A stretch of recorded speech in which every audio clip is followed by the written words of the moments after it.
നമസ്കാരം. ഇറാനെ തീർക്കാൻ നെതന്യാഹുവിന്റെ പട്ടാളം. ഇറാനോട് യുദ്ധത്തിന് വെല്ലുവിളിച്ച് ട്രംപ്. ഇറാന്റെ അവരുടെ ആണവ പദ്ധതി, ആ ആണവ പദ്ധതിയെക്കുറിച്ചുള്ള ചർച്ചകൾക്ക് അവർ തയ്യാറാകുന്നില്ല എങ്കിൽ വളരെ കൃത്യമായിട്ട് ഭീഷണിയുടെ സ്വരത്തിൽ തന്നെയാണ് ട്രംപ് പറയുന്നത്, യുദ്ധം തുടങ്ങിയിരിക്കും അല്ലെങ്കിൽ ആക്രമിക്കുമെന്ന്. മിഡിൽ ഈസ്റ്റിൽ സംഘർഷം നിലനിൽക്കുന്ന സാഹചര്യത്തിൽ ഇസ്രായേൽ പ്രധാനമന്ത്രി ബെഞ്ചമിൻ നെതന്യാഹു അമേരിക്കയിൽ ട്രംപുമായി നടത്തിയ കൂടിക്കാഴ്ചയും അല്ലെങ്കിൽ ട്രംപിനോട് ചിലതൊക്കെ പറഞ്ഞ് ഇറാനെ തീർക്കാമെന്നുള്ള സങ്കല്പവുമൊക്കെ വൃഥാവിലായി. കഴിഞ്ഞ ദിവസം ഇതുപോലെ വൈറ്റ് ഹൗസിൽ വെച്ച് ട്രംപുമായിട്ട് അദ്ദേഹം കൂടിക്കാഴ്ച നടത്തി 13 മാസങ്ങൾക്ക് മുൻപ് ട്രംപ് വൈറ്റ് ഹൗസിലേക്ക് തിരിച്ചെത്തിയതിനു ശേഷം ഇസ്രായേൽ പ്രധാനമന്ത്രി നടത്തുന്ന 7ാമത്തെ സന്ദർശനമാണ് കഴിഞ്ഞ ദിവസം ഉണ്ടായത്. അപ്പോൾ ഈ ചർച്ചകളുടെയൊക്കെ തത്വങ്ങളെക്കുറിച്ചുള്ള അവരുടെ കാഴ്ചപ്പാട് എന്ന് പറയപ്പെടുന്നത്, ഡൊണാൾഡ് ട്രംപിന് മുന്നിൽ ഇത് അവതരിപ്പിക്കുന്നു. തന്റെ അഭിപ്രായത്തിന് ആ അഭിപ്രായങ്ങൾ, ഈ അടിസ്ഥാന തത്വങ്ങൾ ഇസ്രായേലിന് മാത്രമല്ല, മിഡിൽ ഈസ്റ്റിൽ സമാധാനവും ഒപ്പം തന്നെ സുരക്ഷയും ആഗ്രഹിക്കുന്ന ലോകമെമ്പാടുമുള്ള എല്ലാവർക്കും പ്രധാനപ്പെട്ടതാണ് എന്നുള്ള തരത്തിലുള്ള വാർത്തകൾ നെതന്യാഹു മാധ്യമ പ്രവർത്തകരോട് പറയുന്നു. അത്തരത്തിലുള്ള ചർച്ചകളാണ് ട്രംപുമായി നടത്തിയതെന്ന് പറയപ്പെടുന്നു. ഈ മാസം അവസാനം വാഷിംഗ്ടൺ സന്ദർശിക്കുവാനാണ് നെതന്യാഹു ആദ്യം പദ്ധതിയിട്ടിരുന്നത് എങ്കിലും അമേരിക്കയും ഇറാനും തമ്മിൽ നടന്നുകൊണ്ടിരിക്കുന്ന ചർച്ചകളെക്കുറിച്ച് പ്രസിഡന്റുമായി സംസാരിക്കാനുണ്ട് എന്ന് പറഞ്ഞ് അദ്ദേഹം യാത്ര നേരത്തെ ആക്കുകയായിരുന്നു. ഇറാൻ അവരുടെ ബാലിസ്റ്റിക് മിസൈൽ പദ്ധതിയും ആണവ പദ്ധതിയും പുനർനിർമ്മിക്കുവാൻ നടത്തുന്ന ശ്രമങ്ങളെക്കുറിച്ചുള്ള ഏറ്റവും പുതിയ ഇസ്രായേലി രഹസ്യാന്വേഷണ വിവരങ്ങൾ നെതന്യാഹു നേരിട്ട് ട്രംപിന് കൈമാറുമെന്നാണ് റിപ്പോർട്ടുകൾ ഉണ്ടായിരുന്നത്. എന്നാൽ കൂടിക്കാഴ്ചയ്ക്ക് പിന്നാലെ ഇസ്രായേൽ പ്രധാനമന്ത്രിയുമായി നിർണായകമായിട്ടുള്ള തീരുമാനങ്ങളൊന്നിലും എത്തിയിട്ടില്ല എന്നും ഒരു കരാറിലെത്തുവാൻ കഴിയുമോ എന്ന് നോക്കാൻ ഇറാനുമായിട്ടുള്ള ചർച്ചകൾ തുടരണമെന്ന് താൻ നിർബന്ധിച്ചുവെന്നൊക്കെയാണ് ട്രംപ് സോഷ്യൽ മീഡിയയിലൂടെ കുറിച്ചത് ഈ ചർച്ചകൾക്ക് ശേഷം.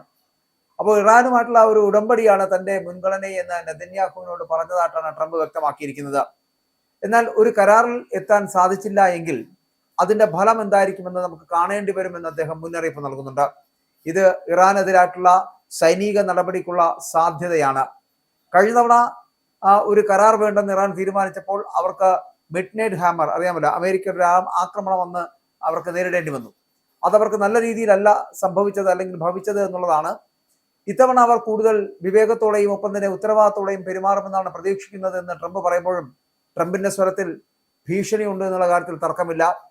ഭീഷണിപ്പെടുത്തി ഇറാനെ വരുതിയിലാക്കാമെന്ന് വിചാരിക്കുന്നത് ട്രംപിന്റെ മണ്ടത്തരമാണ്. കാരണം ഇസ്രായേൽ പ്രധാനമന്ത്രി നെതന്യാഹു വാഷിംഗ്ടൺ സന്ദർശിക്കാനിരിക്കുന്നത് ഈ മാസം അവസാനമായിരുന്നെങ്കിൽ അതിനു മുൻപേ തന്നെ ട്രംപുമായി കൂടിക്കാഴ്ച നടത്തിയതും ചിലതൊക്കെ സംസാരിക്കാനുണ്ട് എന്ന് പറഞ്ഞു വന്നതും എന്തിനായിരുന്നു എന്നുള്ള ചോദ്യം ബാക്കിയാകുന്നുണ്ട്. ഇറാന്റെ ആണവ പദ്ധതിയെക്കുറിച്ചൊക്കെ വരും ദിവസങ്ങളിൽ ഇറാനിയൻ ഉദ്യോഗസ്ഥരുമായിട്ട് ട്രംപ് ഭരണകൂടം 2ാം വട്ട ചർച്ചകൾ നടത്താനിരിക്കുകയായിരുന്നു നെതന്യാഹുവിന്റെ സന്ദർശനം എന്ന് പറയപ്പെടുന്നത്.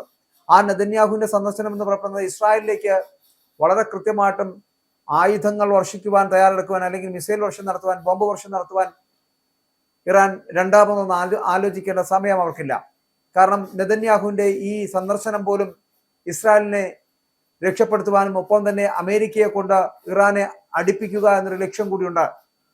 ആ ഒരു കാരണം മുന്നിൽ വെച്ചുകൊണ്ട് തന്നെയാണ് ഇറാനും അമേരിക്കയിലും തമ്മിൽ യുദ്ധം നടക്കുന്നുവെങ്കിൽ നടക്കട്ടെ, അതിന് തന്റെ വക ചില കോൺട്രിബ്യൂഷൻസ് കൂടെ കൊടുക്കാമെന്ന് കരുതിയായിരിക്കണം നെതന്യാഹുവിന്റെ യാത്ര. പക്ഷെ ആ യാത്ര നെതന്യാഹുവിന്റെ തന്നെ അല്ലെങ്കിൽ ഇസ്രായേലിന്റെ തന്നെ അന്ത്യത്തിലേക്കുള്ള യാത്രയായിരിക്കും എന്നുള്ള കാര്യത്തിൽ തർക്കമില്ല. കാരണം ഇറാനുമായിട്ടുള്ള ഇടപെടലുകൾ, ഇറാനുമായിട്ടുള്ള യുദ്ധം 6 മാസങ്ങൾക്ക് മുമ്പ് നടത്തിയ കഴിഞ്ഞ ജൂലൈയിൽ നടത്തിയ യുദ്ധം അടക്കമുള്ള കാര്യങ്ങൾ മറന്നിട്ടില്ല ഇറാൻ.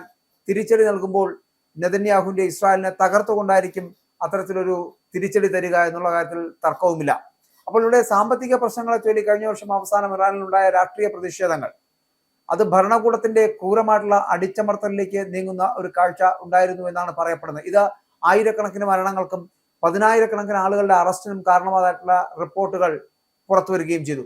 അതേസമയം വിദേശ പ്രതിനിധികളുടെ ഔദ്യോഗിക സന്ദർശനങ്ങളിൽ സാധാരണയായിട്ടുള്ള ഉണ്ടാകാറുള്ളത് പോലെ US പൂൾ ക്യാമറകളെ ഓവൽ ഓഫീസിലേക്ക് പ്രവേശിപ്പിക്കാത്തതിനാൽ കഴിഞ്ഞ ദിവസത്തെ നെതന്യാഹുവിന്റെ സന്ദർശനം എന്ന് പറയപ്പെടുന്നത് വലിയ ആഘോഷങ്ങളില്ലാതെയാണ് നടന്നത്.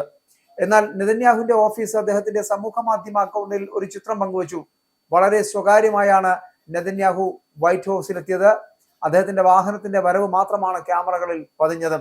ബാക്കിയുള്ളതൊന്നും, അതായത് ട്രംപുമായിട്ട് കൂടിക്കാഴ്ച നടത്തിയും ട്രംപുമായിട്ടുള്ള സൗഹൃദ സംഭാഷണങ്ങൾ അടക്കം അല്ലെങ്കിൽ അവർ വളരെ രഹസ്യമായിട്ട് സന്ദർശിക്കുകയും രഹസ്യമായിട്ടുള്ള കൂടിക്കാഴ്ചകളൊന്നും അതിന്റെ വിശദാംശങ്ങൾ പോലും ക്യാമറകൾക്ക് ഒപ്പിയെടുക്കാൻ കഴിഞ്ഞില്ല എന്നുള്ളതാണ്. അതുകൊണ്ട് തന്നെ നെതന്യാഹുവിന്റെ യാത്ര എന്ന് പറയപ്പെടുന്നത് ഇറാനെ രക്ഷിക്കാനല്ല, പകരം ഇറാനെ ശിക്ഷിക്കാൻ തന്നെയായിരുന്നു എന്നുള്ള കാര്യത്തിൽ തർക്കമില്ല. പക്ഷെ അത് ഉണ്ടാക്കി വെക്കാൻ പോകുന്ന മുറിവ് എന്ന് പറയപ്പെടുന്നത് നെതന്യാഹുവിന്റെ പട്ടാളം കൂടി അമേരിക്കയോടൊപ്പം ചേർന്ന് നിന്നുകൊണ്ട് ഇറാനെ തകർത്ത് തരിപ്പണമാക്കുവാനുള്ള ഒരു ശ്രമമാണ് നടത്തുന്നത്. അതിനുള്ള ചർച്ചകളാണ് കഴിഞ്ഞ ദിവസം നടന്നത്. പക്ഷേ ആ ചർച്ചകൾക്ക് ഫലം കാണുവാനുള്ള സാധ്യതയില്ല. പകരം ഇറാനോട് യുദ്ധത്തിന് വെല്ലുവിളിക്കുന്ന ട്രംപിനെ നമുക്ക് കാണാൻ കഴിയുന്നതും ഈ നെതന്യാഹുവിന്റെ ഈ കടന്നുവരവും ഈ ചർച്ചകളും ഒക്കെ തന്നെയാണ്. എങ്കിലും ഈ ചർച്ചകൾക്ക് പിന്നിലെ രഹസ്യം പുറത്തു വരുമ്പോൾ ഇനിയും 3 ദിവസങ്ങൾക്ക് ശേഷം വീണ്ടും ഒരു ചർച്ച കൂടി ഇറാനുമായി നടത്താൻ തന്നെയാണ് അമേരിക്കയുടെ തീരുമാനം. ആ ചർച്ചകളിൽ ആണവ പദ്ധതിയെക്കുറിച്ച് തയ്യാറാകുന്നില്ല എങ്കിൽ അടുത്ത നിമിഷം ഇറാനിൽ ബോംബിടുമെന്ന് തന്നെയാണ് ട്രംപിന്റെ ഭീഷണി. യുദ്ധത്തിന് തയ്യാറെടുക്കുക അല്ലെങ്കിൽ യുദ്ധത്തിന് നേരിടുക എന്ന് തന്നെയാണ് ഇറാനോട് ട്രംപിന് പറയാനുള്ളത്. പക്ഷേ ഇറാനെ തീർക്കാൻ നെതന്യാഹുവിന്റെ പട്ടാളം തയ്യാറായാലും ഇറാനോട് യുദ്ധത്തിന് വെല്ലുവിളിച്ച് ട്രംപ് വന്നാലും ഇറാന്റെ തിരിച്ചടികൾ എന്ന് പറയപ്പെടുന്നത് ഇസ്രായേലിനെയും അമേരിക്കയെയും തകർക്കുമെന്നുള്ള കാര്യത്തിൽ തർക്കമില്ല.